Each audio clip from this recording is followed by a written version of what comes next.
Hola amado, Dios te bendiga, buen día, qué bueno saludarte en este momento. Deseo grandes bendiciones para tu vida. Hoy quiero invitarte a estudiar la palabra del Señor. Nos corresponde leer el capítulo número 3 de la epístola a los Gálatas. En este capítulo el apóstol cuestiona la sabiduría de los Gálatas por agregar obras a la fe. También explica que la justificación viene por fe, no por obras.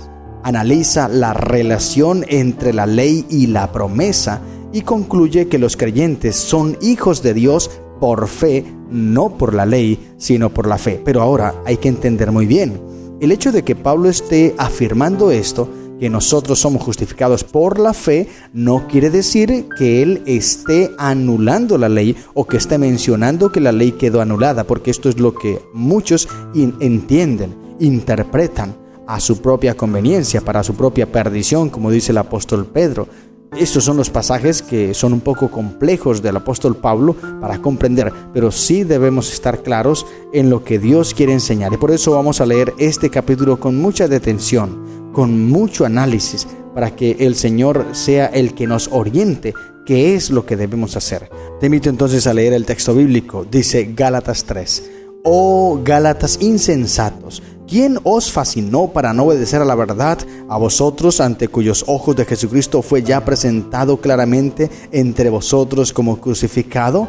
Los hermanos, o la iglesia de Gálata más bien, había demostrado una falta de entendimiento al dejarse influenciar por estos falsos maestros. No había ninguna razón válida para que ellos hubiesen decidido renunciar a la salvación por la fe.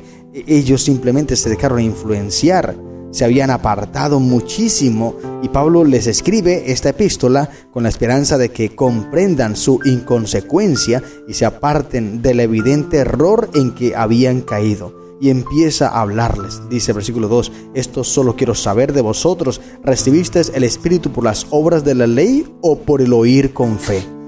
¿Tan necios sois? Habiendo comenzado por el Espíritu, ¿ahora vais a acabar por la carne? ¿Tantas cosas habéis padecido en vano, si es que realmente fue en vano? Aquel pues que os suministra el Espíritu y hace maravillas entre vosotros, ¿lo hace por las obras de la ley o por el oír con fe? Interesantes estas preguntas, que ellos lleguen a la conclusión realmente quién tiene la razón, Cristo o aquellos falsos maestros judaizantes. Y con solo responder estas preguntas, ellos se darán cuenta que no tuvieron que hacer nada para que Cristo los aceptara, que no tuvieron que hacer nada para que Cristo muriera por ellos. Así como hoy nosotros, querido hermano, la salvación no depende de lo que hagamos o dejemos de hacer. Somos salvos simplemente por gracia. Una vez aceptamos esa gracia, entonces somos salvos en Cristo Jesús. No quiere decir que como Cristo murió, entonces toda la humanidad se va a salvar. No, eso es otra cosa totalmente diferente. Y ese es otro evangelio diferente al que presenta la palabra del Señor. Lo que digo es, Cristo Jesús murió por toda la humanidad. Sí, por gracia murió. Ningún ser humano era digno de esa muerte de Cristo Jesús. Ningún ser humano es digno de la salvación. Ha sido ni será digno de la salvación. Ningún ser humano.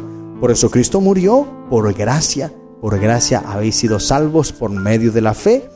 Ahora, como Cristo murió, pues tú y yo debemos aceptar esa gracia de Cristo Jesús. Porque lo importante no es tanto que Cristo haya muerto. Sí, Cristo murió, pero si tú no aceptas esa gracia, ese sacrificio de Cristo, entonces la muerte de Cristo para ti fue en vano. No que Cristo haya muerto en vano, no, porque Él rescatará al menos a uno. Y con uno solo que salve, con eso fue suficiente. La sangre de Cristo Jesús. Pero si tú no lo aceptas, entonces para ti fue en vano ese sacrificio. Y esto es lo que Pablo le está enseñando a la iglesia de Gálatas, que ellos se den cuenta por estas preguntas retóricas, unas preguntas que los lleva a reflexionar, que ellos se den cuenta que realmente no tuvieron que hacer nada para recibir el evangelio. Por gracia les llegó, por gracia fueron aceptados. Y ahora empieza el versículo 6 en adelante a hablar acerca del pacto de Dios con Abraham. Y dice el versículo 6, así Abraham creyó a Dios y le fue contado por justicia. Me llama la atención lo que dice el comentario bíblico adventista y te lo voy a leer textualmente. Dice, ser considerado como justo significa ser perdonado y admitido dentro del favor de Dios. El hombre no puede hacer nada para merecer la dádiva de la justicia de Cristo. No puede pedirla presentando méritos. La gracia divina hace posible que Dios, que es justo, considere como rectos a los pecadores arrepentidos. Eso fue lo que pasó en Abraham.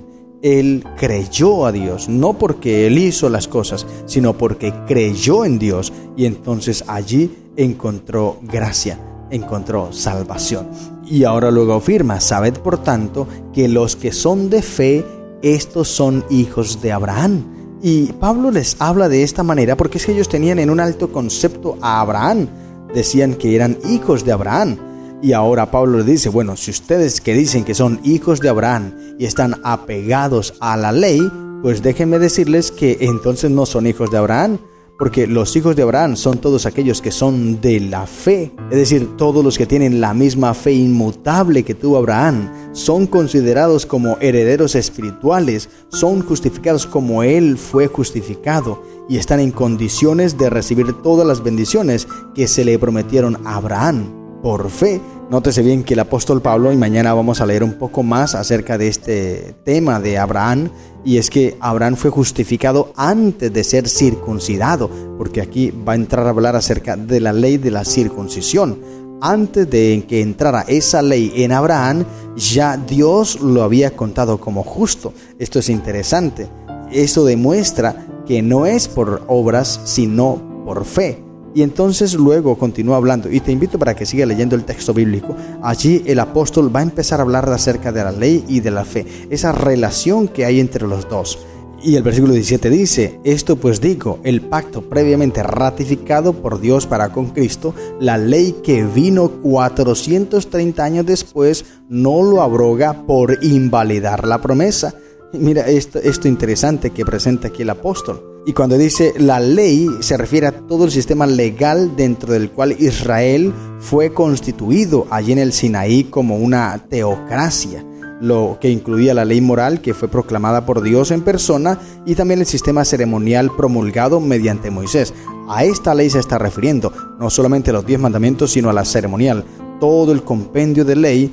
Esto es a lo que Pablo dice aquí, la ley que vino 430 años después. Y abriendo un paréntesis aquí en la temática, este cómputo de 430 años inician desde que Abraham recibe esa promesa, es decir, que entra a tierra de Egipto, ¿no? Y luego empiezan allí 430 años que van hasta que el pueblo sale de Egipto. Esto es mal comprendido porque muchos dicen que el pueblo de Israel duró esclavizado 430 años, pero aquí con Gálatas nos damos cuenta que no duraron 430 años, sino que estos 430 años empiezan a contarse desde el tiempo de Abraham y luego hasta José, que ingresa a Egipto y empiezan ya a esclavizar al pueblo. Han transcurrido 215 años, o sea que realmente el pueblo de Israel duró esclavizado durante 215 años, no 430. Porque los 430 Pablo los está contando desde Abraham, no desde José. Y cuando entra Abraham a Egipto no entró esclavizado, recuerda muy bien. Entonces nótese bien el cómputo de los años desde la promesa hasta que reciben la institución de la ley. Interesante esto. Ahora, luego el versículo 19 hasta el 29, el apóstol empieza a dar el propósito de la ley, a hablar acerca de esto. Y dice el versículo 24, de manera que la ley ha sido nuestro ayo para llevarnos a Cristo, a fin de que fuésemos justificados por la fe. Pero venid de la fe, ya no estamos bajo ayo, pues todos sois hijos de Dios por la fe en Cristo Jesús. Aquí se arma una polémica bastante interesante porque muchos es aquí donde se pegan para decir, mira, ya no estamos bajo la ley, estamos bajo la gracia, no hay que cumplir la ley.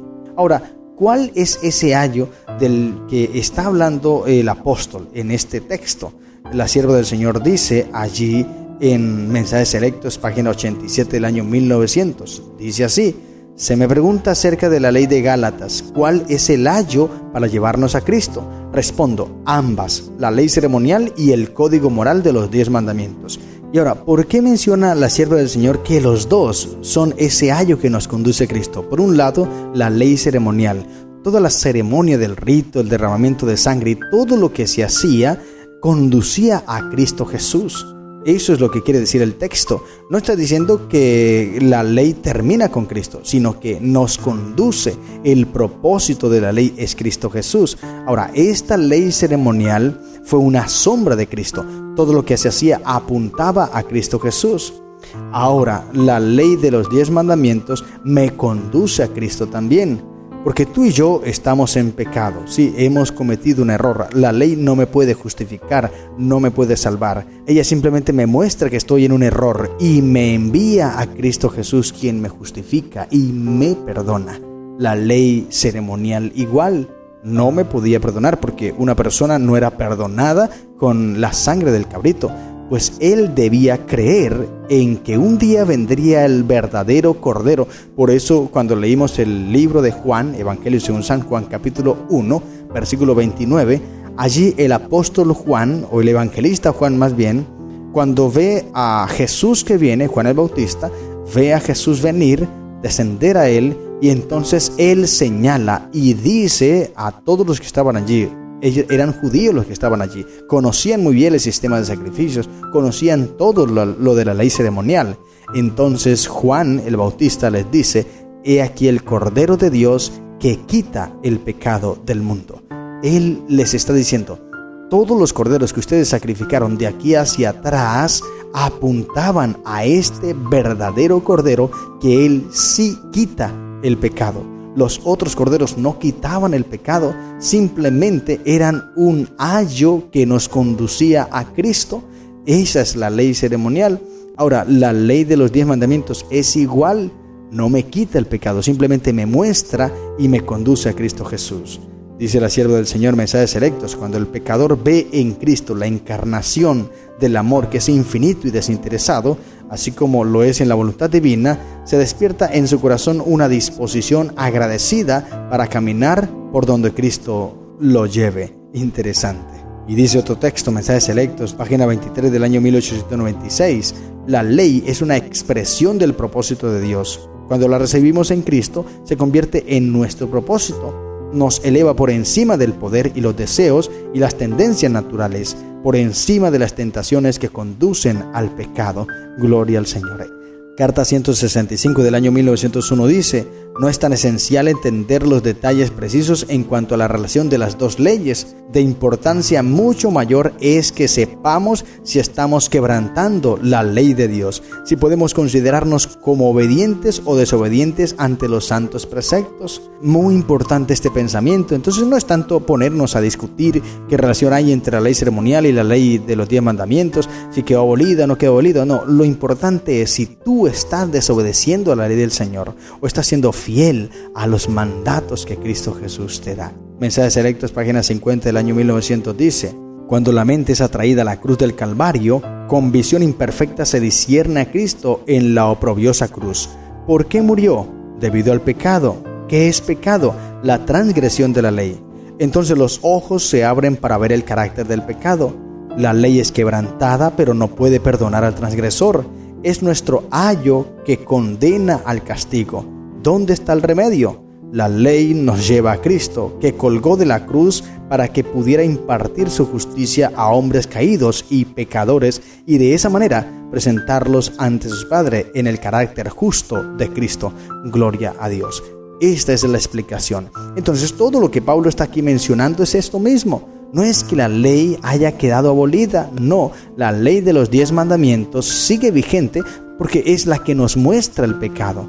La ley ceremonial, la ley ritual del sacrificio conducía a Cristo, era la sombra de Cristo. Llegado Cristo, ya no es necesario matar un corderito, ya no es necesario ir al santuario, llevar una ofrenda, ya no es necesario ese sistema de sacrificios del santuario, ya no es necesario. ¿Por qué?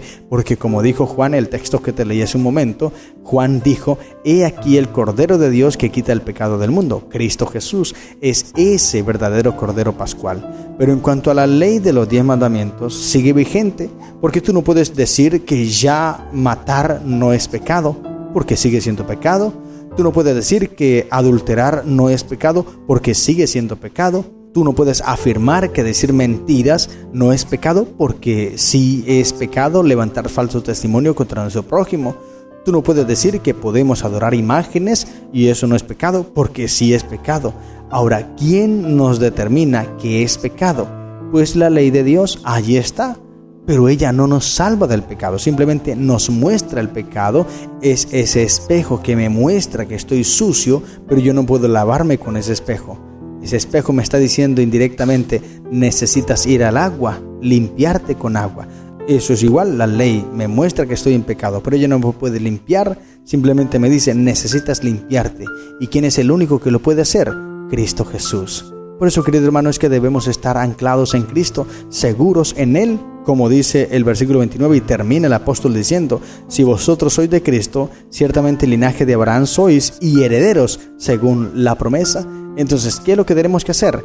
Pertenecer a Cristo Jesús. No empezar a discutir, ni empezar a hablar aquí, especular cosas. No, simplemente es pertenecer a Cristo Jesús, aferrarnos a Él, entregarnos a Él, obedecerle por amor. Recuerda que la base del Evangelio es el amor y todo debemos hacerlo en amor a Dios. Si lo hacemos, iremos por el camino correcto. Estas son las lecciones que encontramos en el capítulo 3 de la carta a los Gálatas. Que el Señor te bendiga. ¡Feliz día!